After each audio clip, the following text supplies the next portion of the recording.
Welcome to Damn Good Movie Memories with your host, Brian Davis. This podcast is the cure for your long commute and super boring workday.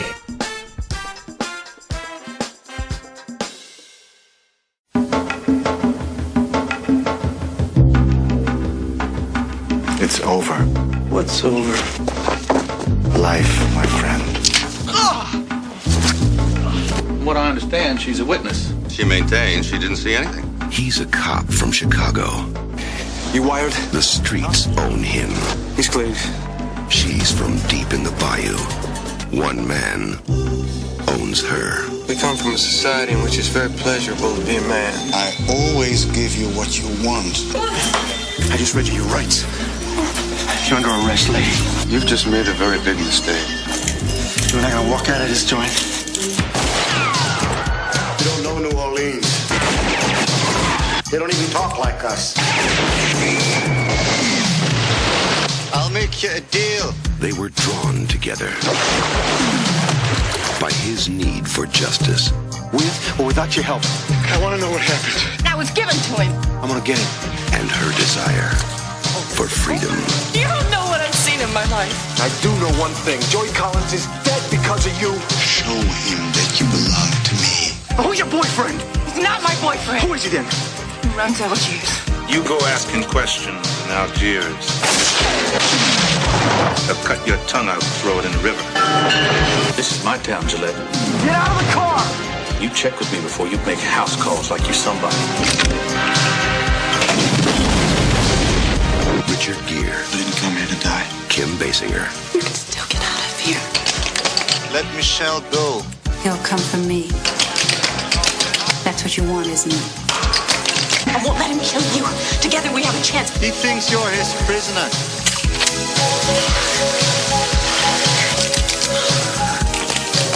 When passion knows no limits. Die, my friend! Expect no mercy.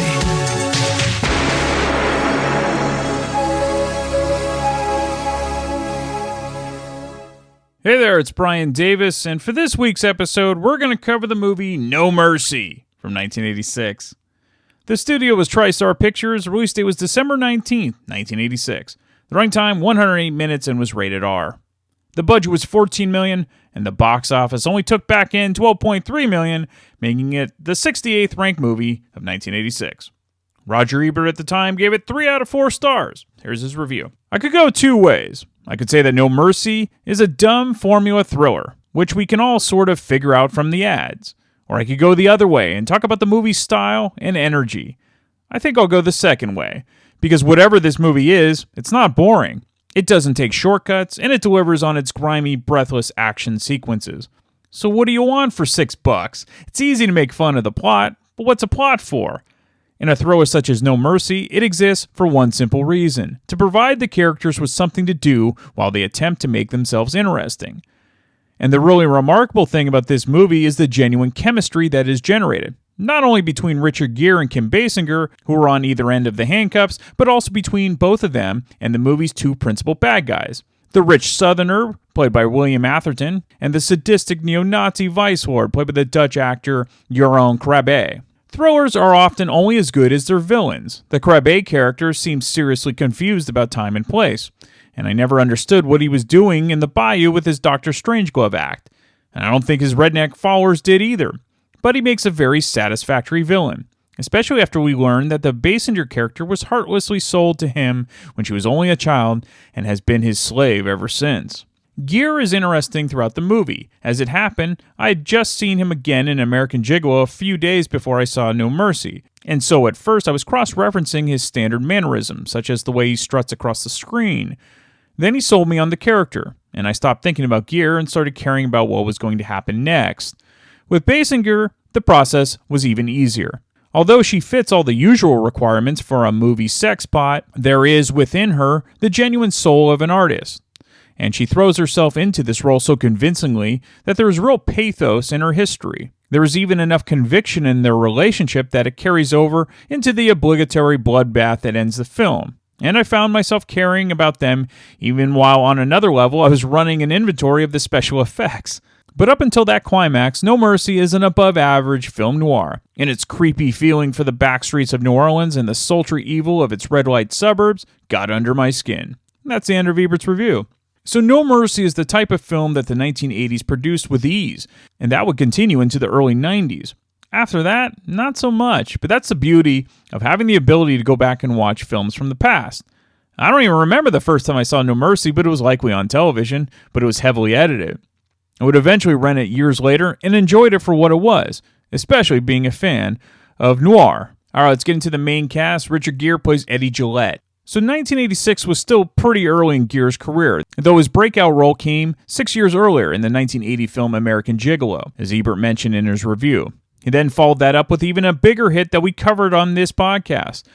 He was with Deborah Winger and Lou Gossett Jr. in An Officer and a Gentleman in 1982, which is terrific. After that, the films for Gere weren't huge hits. They included Breathless and The Cotton Club, and The Cotton Club was directed by Francis Ford Coppola. Gere would really regain his star status in 1990 with Pretty Woman. Kim Basinger plays Michelle Duvall.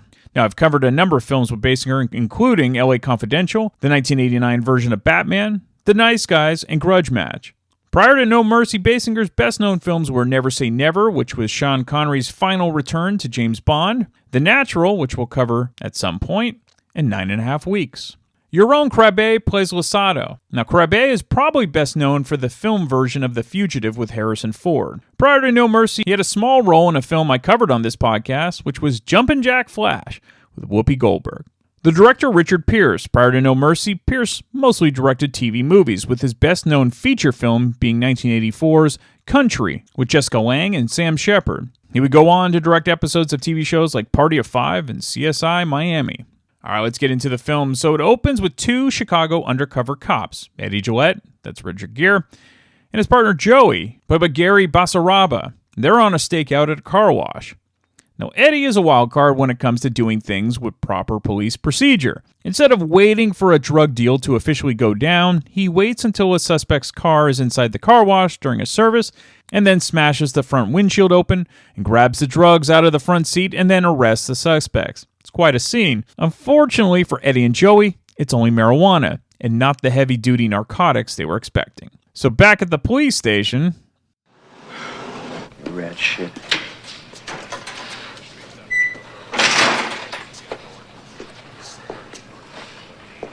Three friggin' days I'm out there washing cars. You disrespect me with this shit? Jeez. Sending you up. Hard time, Ryan. Wow, it was less than a pound. That is a felony, dipshit. You're a 3-time loser. Take it easy. Take it easy with you guys. What's the matter with you? You're playing it all wrong. One of you guys is supposed to be nice, you know? You're both not supposed to be hard. Hard? Hard? Ryan, you don't know what hard is. You go to the joint with the brothers. You know what they're gonna do to your ass? Huh? Come on, hey, a little bit of reefer with Sit down. Oh, take it easy, will ya? Whew, what do you guys want to make a deal? That's it, all right, I'll give you something. Give me something. Let's see. I got a record store. They got hot TVs. They got stereos. They got... You give me a 2-bit fence after making me wash cars? You know what the fuck that does to me? They got bookies and pigs. You're a jerk doing hard time for pushing smoke. 6 years minimum.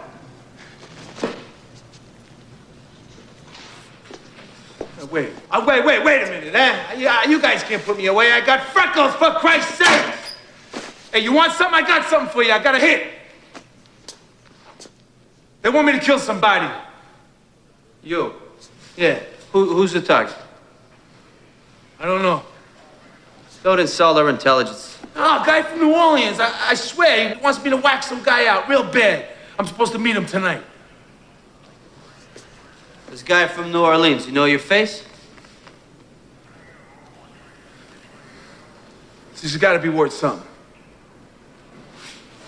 Where's the meeting? Meeting's tonight at the Stockyard Inn at 9 o'clock. It's gonna be with a girl.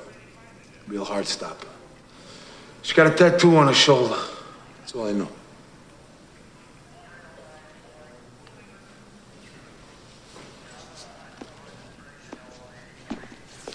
Oh! My hat, my cigarette. Hey! Why don't we check out that New Orleans guy ourselves? Come on, I'm tired. I want to go home. What's so great about going home? Find Rastafarian bongo player in a rack with your old lady. She's not like that. No, sure. My wife left a typewritten note on the refrigerator door saying she was leaving so she could breathe. Yeah. Last time it was on the bathroom mirror. The time before that, it's on the screen door. Get your facts straight, Gillette. I don't believe this. I'm trying to share a valuable personal experience with you. You're finger-fucking me with details. Don't drink my coffee from my cup, Gillette. I swear to God, I met a better type of cop in Vice. Crabs, VD, and gonorrhea. That's all I had to worry about. All I did was use your cup, Stemkowski. Captain Stemkowski. What the hell are you so mad about?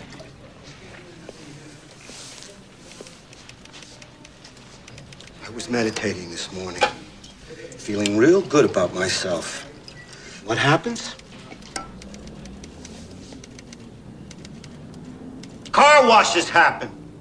They're trying to pass that balloon robot off as a work of art.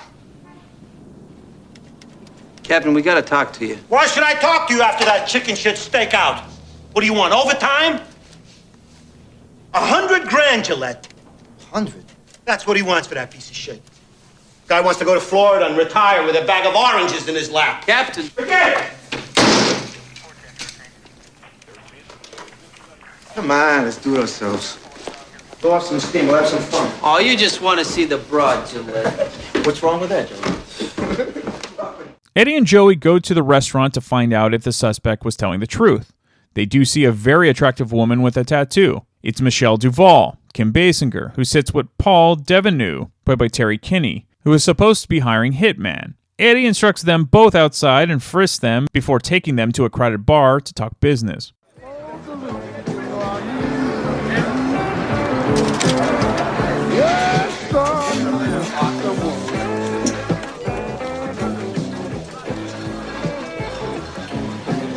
I have a problem in New Orleans I'd like taken care of. So why not use local? Well, the man I want you to do business with is very connected. You'd know if I use local. So why do you want this guy hit? Is that important? Stay out of this, lady. I don't like the way you say lady. What's this going to cost? A lot more than her. This guy, he's a loser. Look, you want me to go to a strange city and make a hit? I gotta know who the guy is, what his habits are. You let this broad go down on you a couple times. She runs your life. You came up here because you don't fucking have the guts to hit him yourself. You don't have the balls to keep your woman in her place.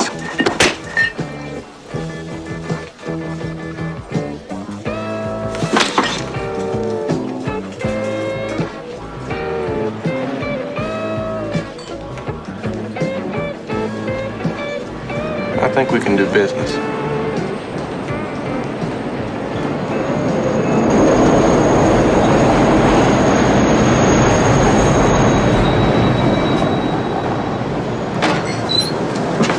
I don't know, Eddie. Not buying it. She's giving me attitude, that's all. This guy's dying to talk. Thinks he's smart. Give me 1 hour with him. Take her back to her hotel. What am I supposed to do with her? What do you usually do? I don't do anything. I'm married. Get the car, Joey. Wait for me in the room. Where you staying? Vascular East, the penthouse. You and I should take a ride. Fine. Eddie and Paul drive away and we find out about the job. The man in question's very dangerous. He enjoys violence. Michelle says that some women find him attractive because of that. What does she have to do with this? She belongs to him. Belongs to him? What does that mean? We come from a society in which it's very pleasurable to be a man.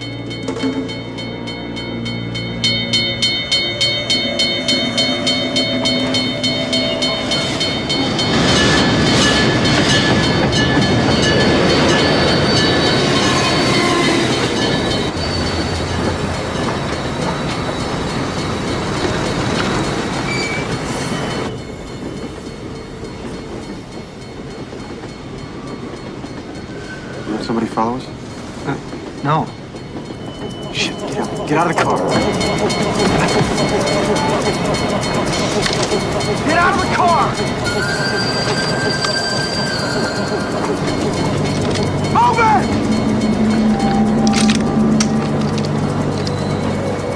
Get out! I can't get out!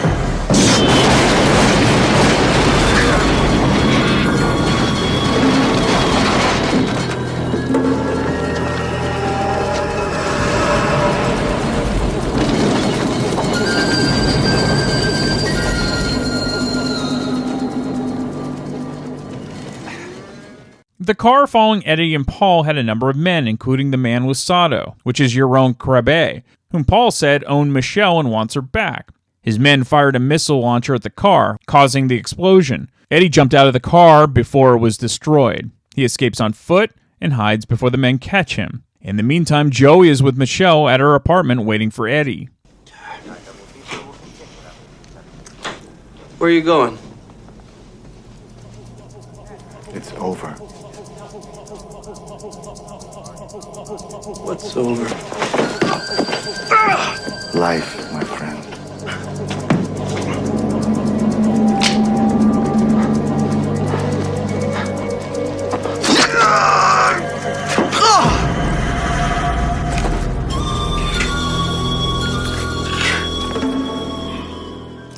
Joey is stabbed by Wasato. Eddie arrives shortly after and finds his partner lying on the floor in a pool of blood, and he's dead. Wasato and Michelle are nowhere to be found. Eddie is taken to the hospital to treat his gunshot wounds.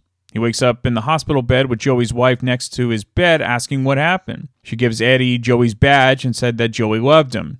After Joey's wife leaves, Eddie's captain questions him. You look like stale piss. Gillette, what were you and Collins doing with the victim? He thought we were hitmen. He wanted us to whack a guy in New Orleans. Jesus Christ. Who was this guy?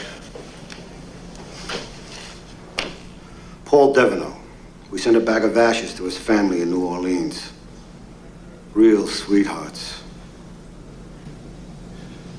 You figure whoever Deveneaux wanted to waste, he got him first, huh? Yeah.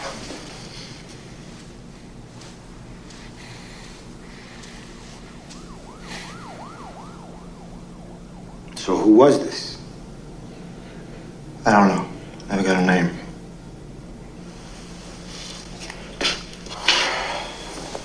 Well, that's great, Gillette. What were you two doing? Driving around in the moonlight? You talked to the cops down there? You told them about Joey? Yeah. They say that's our problem.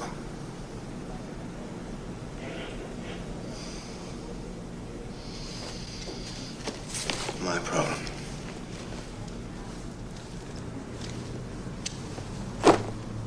It's different down there. You don't know New Orleans. They don't even talk like us. I'll make myself understood. So it's off to New Orleans for Eddie to find Joey's killer. First, Eddie stops by the estate of Alan Deveneaux, played by William Atherton. You'll probably remember him as Walter Peck in Ghostbusters. Alan is the cousin of Paul.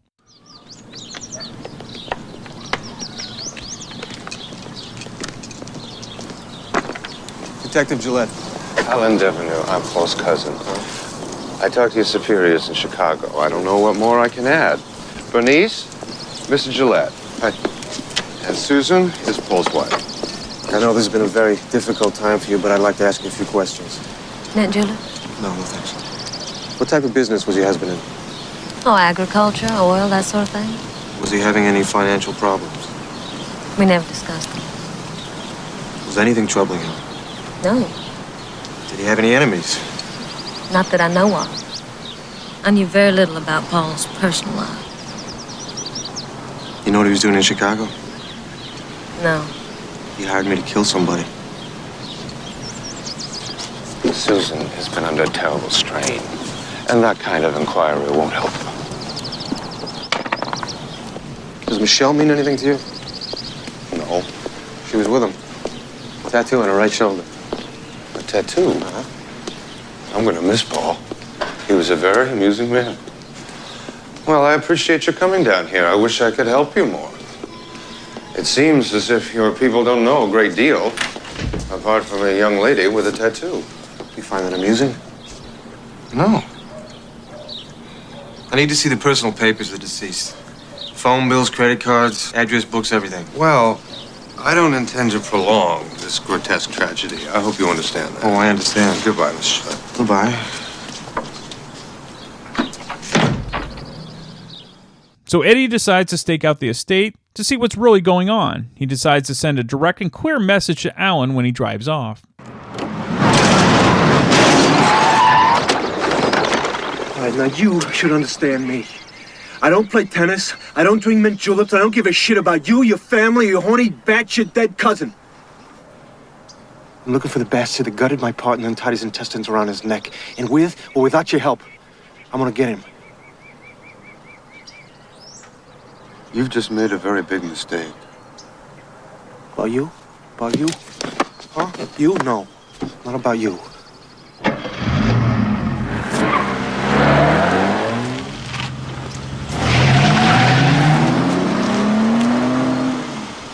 That night, Eddie goes down to Bourbon Street to see if he can get any leads to find Michelle. He has an itching suspicion that he's being followed. He is, but not by Losato's men.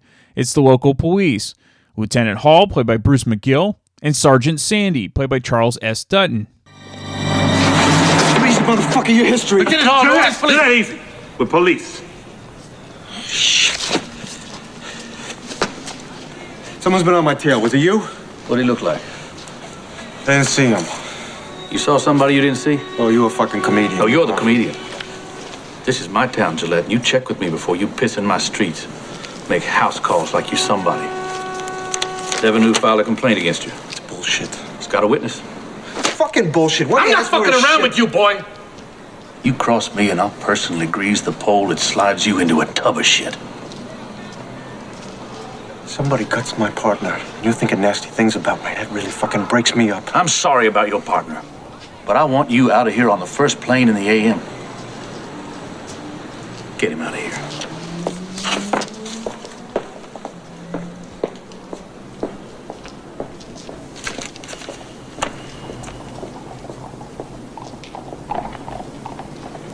Cheers. What is that? You're on a plane tomorrow morning, Gillette. It's tomorrow. Across the bridge. Look, you go asking questions in Algiers. They'll cut your tongue out and throw it in the river. Thanks. Not really.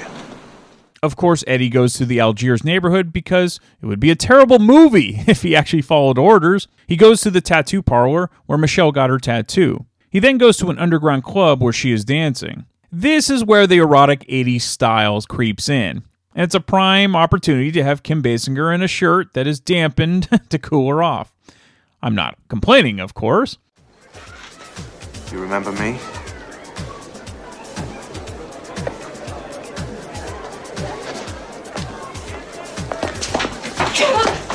I just read you your rights.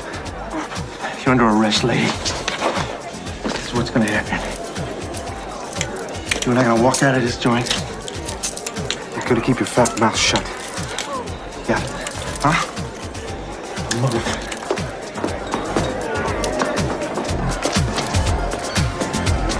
Gillette. Eddie Gillette. What? Eddie Gillette. Say it. Eddie Gillette. Anything else come out of your mouth? Your history. You shoot, they'll kill you. Think I give a shit about dying?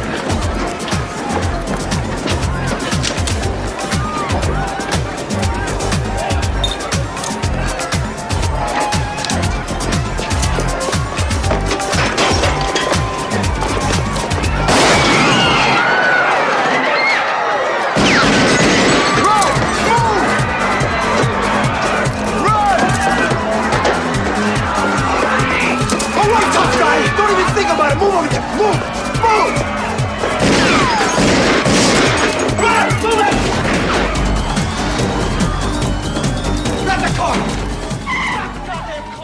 With Michelle handcuffed to Eddie, they escape on foot at first, but then steal a car from a random driver. After dodging bullets from men at the club, they end up driving off a pier.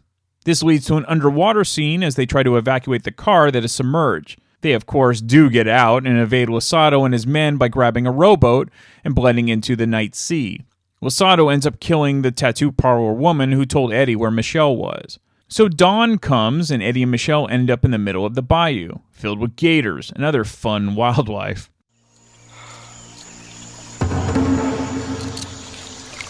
Stand this anymore. You gotta help me get him off. You're a tough lady. Why don't you gnaw it off? Give me the key. I can't go anywhere. Give me the key. I wish I could. I lost it in the river. I'm getting him off. You won't get out. I have to get him off. I can't stand it anymore. You're just gonna We've got to get him off. I've got to get away from you. I can't stand it anymore. Hold it! Hold it! Hey! Guard yourself! Now shut up! You fucking damn boat!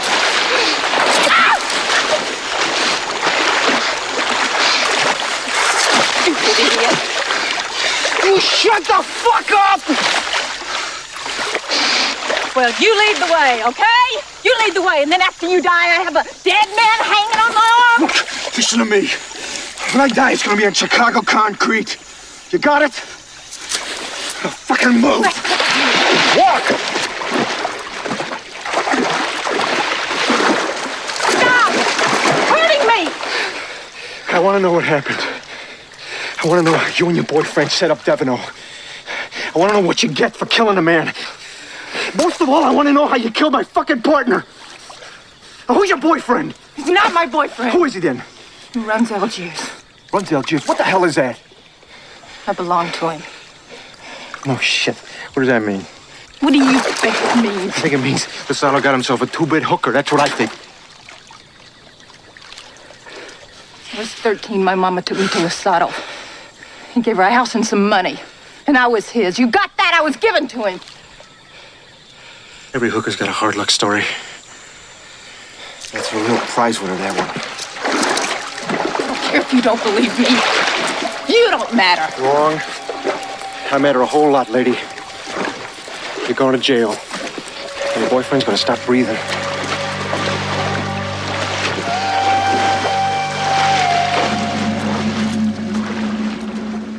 It's kind of ironic that 3 years later, Richard Gere falls for a hooker in Los Angeles. Of course, pretty woman. Anyway, there's about 45 minutes left, and plenty of action and violence to untangle. Now look, if you've seen enough film noir or neo-noir, the outcome isn't always pleasant, but it's still enjoyable in its own gritty way. And this film sort of mirrors the 1940s films with actors like John Garfield and Rita Hayworth. So while this film might not be anything special to you or groundbreaking for the genre, it's still an enjoyable flick, and if you're a sucker for 80s films, along with seeing Richard Gere and Kim Basinger in their prime, you might want to give No Mercy a shot. Alright, some fun facts. As told in his memoir, Kim Basinger's then husband, Ron Snyder, found 2 love letters penned by Richard Gere stashed in a drawer in Basinger's home gym at the end of April of 1986. So he decided to follow his wife on one of their late-night shoots with Gere. And he tracked the cheating superstars to a restaurant and watched them passionately making out in the parking lot in Gere's limo. Snyder later confronted her, and the marriage survived the affair until Basinger started another romance on the set of Batman. This was Kim Basinger's first $1 million contract. Director Richard Pierce was very complimentary of Richard Gere, saying that he was continuing at work from the moment he decided to do the movie.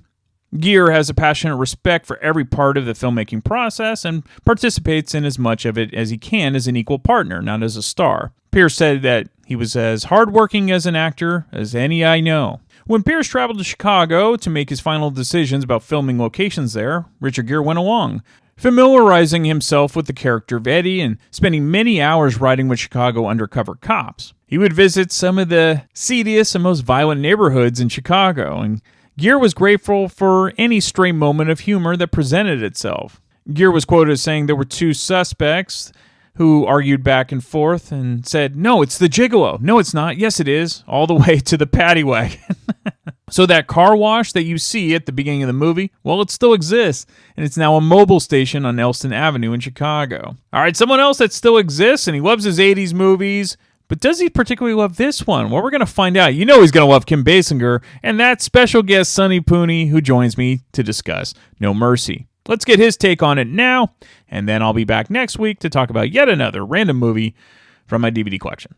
Okay, we're back with Sonny Hollywood Pooney from the Growing Up Rock podcast and Podcast Rock City. He's going to join me on one that this title has probably been on 10 different movies, so we had to clarify which No Mercy are we talking about, but it's the one from 1986 with Richard Gere and Kim Basinger. Welcome back, Sonny. Oh, good to be back. Dude, Kim Basinger. Early 30s? Are you kidding me? In her prime. That's true. Yeah, no doubt. No doubt. So that's a good point. So when did you first see this film? I'm assuming it was on cable. My guess is I saw it like at a rental at a Blockbuster type thing. Okay. Because there used to be, you know how when you were younger, you might have went to like board game parties or whatever. We would go to parties and either listen to music and watch movies, right, while we were drinking or doing whatever, right? So this is probably one of those, hey, go by Blockbuster, get 2 or 3 movies, and I'm going to pop it in and watch it. Right. Right. It was probably one of those, and mostly guys, so Kim Basinger is gonna be at front of the line kind of thing. At this point, when you saw this film, what did you know Kim Basinger best for, and what did you know Richard Gere best for? I didn't know a lot of Richard Gere yet because, well, I like Officer and Gentleman's kind of a rom-com, right? And I'm like 17 when this movie comes out. Yeah. I had not seen American Gigolo yet. Okay. I had not. Good movie, by the way. Yeah, I had not seen 9.5 Weeks yet. Oh yeah. But I had seen scenes or pictures of her in some magazines. So that's all I really knew. I hadn't really seen any of her films yet. And this is one of the first probably films I saw with Kim Basinger in it. Got it.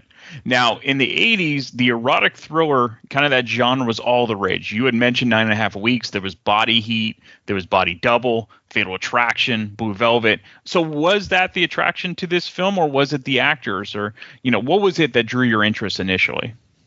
Yeah, it was the actors initially, and then I thought it was more of a mob type of thing, right? Because they're talking about killing somebody, blah, blah, blah. So I'm like, oh, this must be some sort of a mob hit type thing. I didn't know it was going to be like a Fatal Attraction or one of those type of movies, because some of those I liked and some of those I didn't really love. But either way, I was going to give Richard Gere and Kim Basinger a chance because I really hadn't seen many movies by them, but had heard a lot of things. So you mentioned which of those erotic thrillers did you like and which ones didn't you like? Well, the one that I like probably the most is Fatal Attraction, and that was probably the most freakiest. Oh, yeah. That you're going to get the least, that's for damn sure. Yep. But like Body Heat's kind of like overdone, and even 9.5 Weeks, like it's a little overrated. I get it, but come on. But now I'm looking at it through 55-year-old eyes too, right? And now 9.5 Weeks would get a PG rating, basically. So it's like, but back then maybe, but it also, those kind of thrillers in my teenage years, I was more into, think about all the great 80s comedies that were coming out, right? Yeah. I was more into that and action films than I was like these weird thrillers. And you never really got into like old film noir or even the neo-noirs, and that's kind of what Body Heat is. It kind of harkened back to that, but obviously modern, so they could show the nudity and the sex and things like that. And I think that's where the 80s kind of took it to the next level. I would say for No Mercy, the plot isn't anything new. It's been retold 100 times throughout film history. What carries this film over is usually, the cast. So what was it for you that you really enjoyed about No Mercy? Yeah, so the cast is one thing. The storyline's a good one, and like you say, it's very repeatable. Probably my favorite parts of the movie were one I'm going to tell you that's at the end, which I absolutely love the speech at the end. Okay. That little, do you want to come live with me? That should be like bronzed, right? Because he's completely screwed up when he's saying whatever he's saying to try to get her to come. And it's basically a story of I'm really messed up, but come live with me anyway, kind of thing. But then there's some other places where they're little hints. So there's a point in the movie where Richard Gere's character is frisking Kim Basinger, and she has just like this little devilish smile, right? It just barely comes out, and it's like one of those, you enjoying yourself right now? Like one of those things. And those are the kind of things that I love about those movies, because I don't know if the actor or actress is trying to hold it back, but it comes out anyway, or if it's part of who they are and it comes out anyway.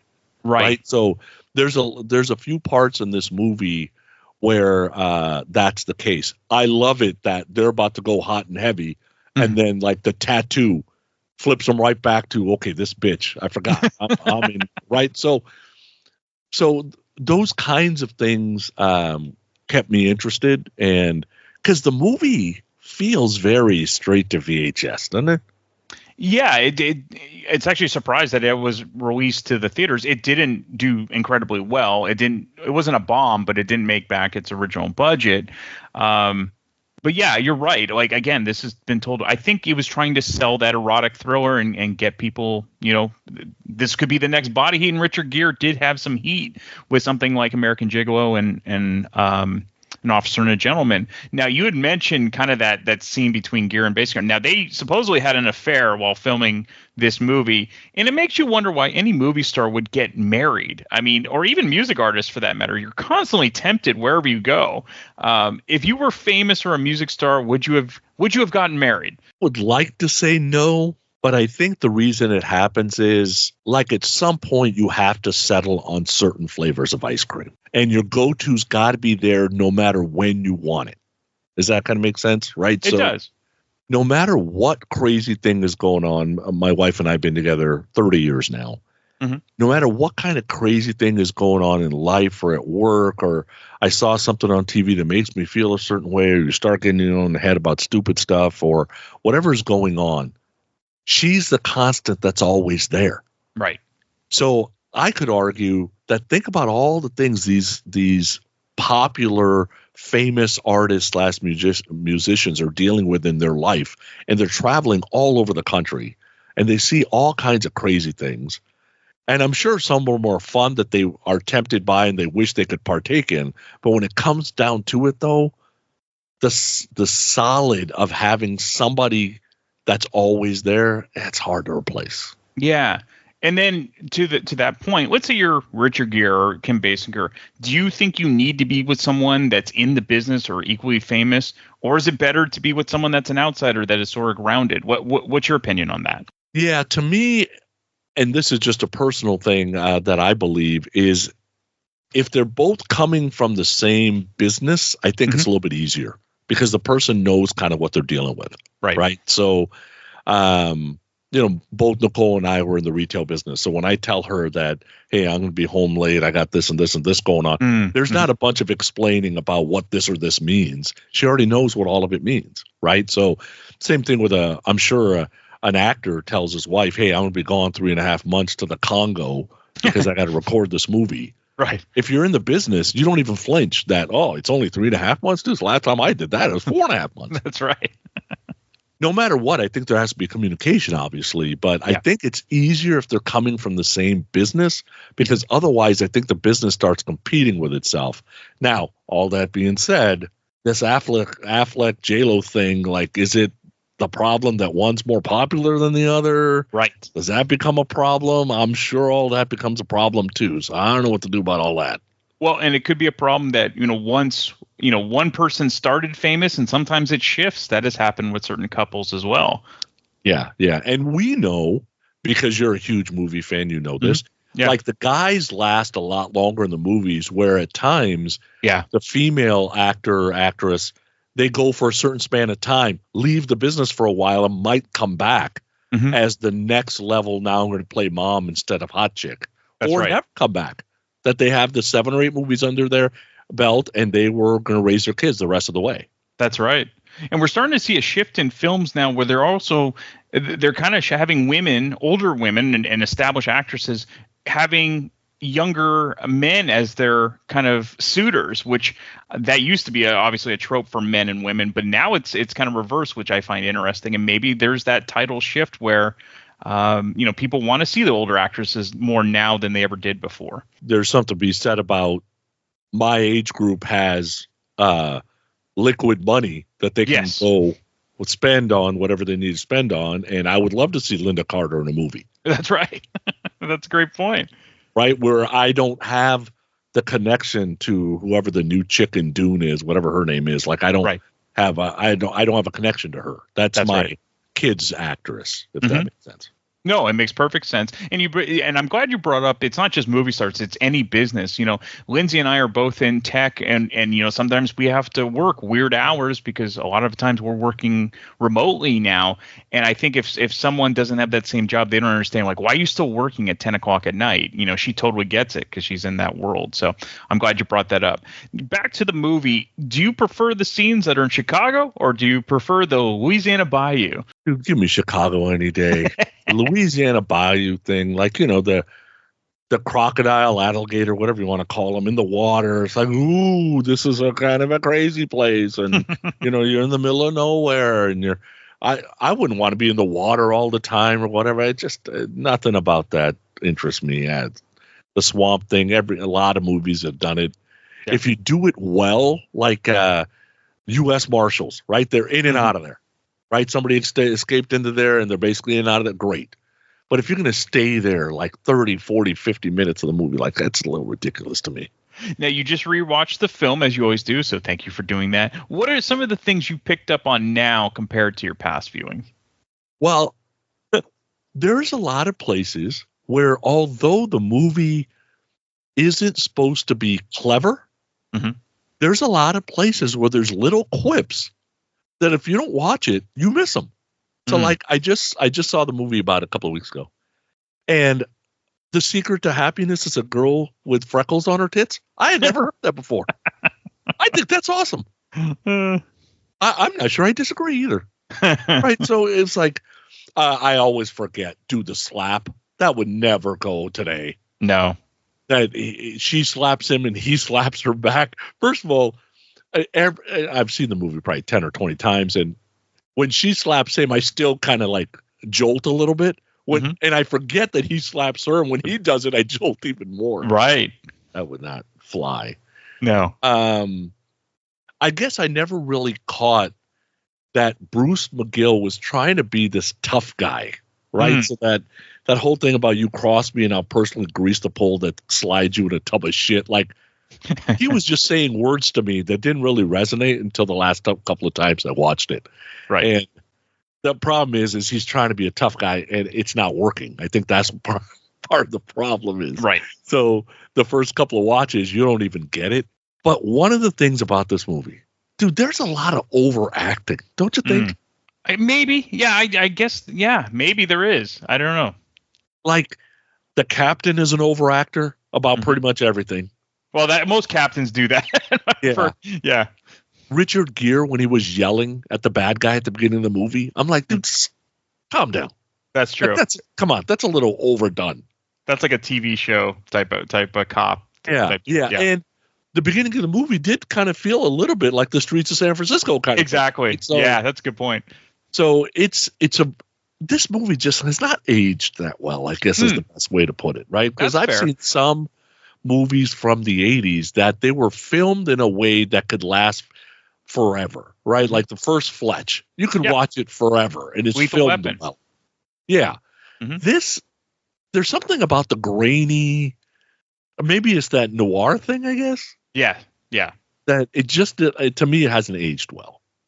I think the draw to this film is just the stars. Like if you only know Richard Gere from Pretty Woman or even An Officer and Gentleman or other things, and maybe the other stuff he's in, I think people are interested in going back and watching films he was in. Not saying it's the greatest movie, but it is entertaining. And I think the same thing with Kim Basinger. To kind of wrap up, how did you feel about the main villain, Jeroen Krabbé? Because he, I think a lot of people will remember him from The Fugitive. Yeah, I thought he was fine. I thought he was a little overdone too, right? I wish he would have been a mob guy. I think I would have liked the movie a little bit better because do we really know what kind of business he was in? No, we it's don't very really vague. know all the businesses he was in, right? Yeah, he's just some crime lord. Yeah, he's just a crime lord, right? Yeah. The whole Cajun play and the going in and out of the language a little bit. At first, when I first saw the movie, I thought, are they speaking like some sort of gibberish? Right? Because they also sell later on that Kim can't read, right? So it's like, okay, maybe this is some gibberish that if you're a kept person, you learn it like you would learn if you were raised by wolves or something, right? But I guess it's a real language. I don't know. Yeah. But as a bad guy, he absolutely fits the part. They just kind of missed on what was he a bad guy about? Like the missile going to the car, maybe he was a gun runner? Like we don't really know. So if you were going to recommend this movie, what would be how would you preface it by saying, like, you might like this if? Yeah, I would say if you're a Richard Gere fan or if you're a Kim Basinger fan, there's no reason not to go watch this movie. I would explain it as a little bit at the end of the movie is a Home Alone, but grown-up style, because there's some booby traps that he sets up. Yep. Like that booby trap about the creaking floor, and then you shoot into the creaking floor because you know somebody's there. That's pretty unique. Yeah. Like you don't see that with very many things. So, yeah, I would say that if you're into the noir thing and that kind of intrigues you, that this would be one of these movies. I'd be surprised. Like Jack Nicholson could have been in this movie, right? It kind of fits what he does. But yeah, if you're a Basinger fan, you haven't seen this, it's worth it just for her, to be honest, because she's hot in the movie. If you enjoy this podcast and are an iTunes user, please do the show a favor and head on over to the official iTunes page for Damn Good Movie Memories. Be sure to leave a rating and a review. This will allow the show to appear higher in the algorithm and spread the joy of this podcast to the masses. If you are not an iTunes user, you can still listen and subscribe on Podbean at damngoodmoviememories.podbean.com. Be sure to like us on Facebook under our Damn Good Movie Memories page. You can also listen to a limited number of episodes on YouTube. I hope you enjoyed this week's episode, and be sure to tune in next week for an all-new episode of Damn Good Movie Memories.